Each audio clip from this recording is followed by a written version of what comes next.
Hello, welcome to Slice of Life channel.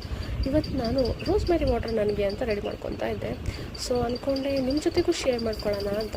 ನಾನಿಲ್ಲಿ ಒಂದು ಬೌಲಿಗೆ 1 glass of water ತೊಗೊಂಡಿದ್ದೀನಿ. ಚೆನ್ನಾಗಿ ಕುದಿಬೇಕು.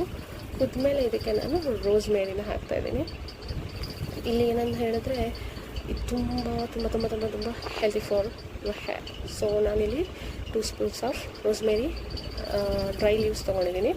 ಜೊತೆಗೆ ಮೆಂತೆ ಸೀಡ್ಸ್ ತೊಗೊಂಡಿದ್ದೀನಿ, 2 ಚಮಚ ಹಾಗೂ 10 ಲವಂಗ ತೊಗೊಂಡಿದ್ದೀನಿ. ಇವಿಷ್ಟನ್ನು ಹಾಕಿ ಚೆನ್ನಾಗಿ ಕುದಿಬೇಕು, ಆಯಿತಾ. ಚೆನ್ನಾಗಿ ಕುದ್ದು ಇದ್ರದ್ದು ಕಲರ್ ಚೇಂಜ್ ಆಗಬೇಕು. ನಾನು ಹಾಕಿರೋ ಇಂಗ್ರೀಡಿಯೆಂಟ್ಸ್ ಏನಿದೆ ಅದು ಸ್ವಲ್ಪ ಸಾಫ್ಟ್ ಆಗಬೇಕು. ಹೇರ್ ಗ್ರೋತಿಗೆ ಒಂದು ತುಂಬ ಒಳ್ಳೆಯಂತಹ ಒಂದು ರೆಮಿಡಿ ಅಂತಲೇ ಹೇಳ್ಬೋದು. ಟ್ರೈ ಮಾಡಿ, ಒಂದು 3 ಮಂತ್ಸ್ ಕಂಟಿನ್ಯೂಸ್ ಯೂಸ್ ಮಾಡಿ, ನಿಮಗೆ ಇದರದ್ದು ಎಫೆಕ್ಟ್ ಗೊತ್ತಾಗುತ್ತೆ. ನಾನು ಡೈಲಿ ನೈಟ್ ಯೂಸ್ ಮಾಡ್ತೀನಿ, ಹಾಗಾಗಿ ನಿಮ್ಮ ಜೊತೆನೂ ಶೇರ್ ಮಾಡ್ಕೊಳ್ಳೋಣ ಅಂತ. ಇವಾಗ ಇದು ಹೇಗೆ ಅಂತ ಹೇಳಿದ್ರೆ ಲೈಟ್ ಯೆಲ್ಲೋಯಿಶ್ ಬರುತ್ತೆ ಕಲರು, ಅಲ್ಲಿ ತನಕ ನಾನು ಕುದಿಸ್ತೀನಿ. ಸ್ವಲ್ಪ ಕಲರ್ ಚೇಂಜ್ ಆಗಬೇಕು, ಅದರಲ್ಲಿರೋ ಮೆಂತೆ ಸ್ವಲ್ಪ ಮೆತ್ತಗಾಗಬೇಕು.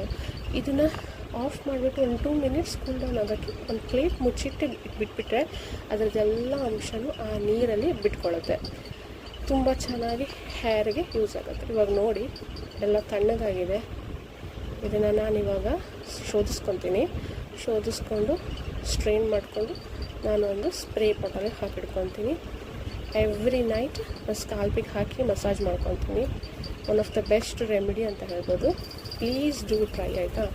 ಟ್ರೈ ಮಾಡಿಬಿಟ್ಟು ಒಂದು ಸತಿ ಹೇಳಿ ಹೇಗಿದೆ ಅಂತ. Okay, thank you for watching this video.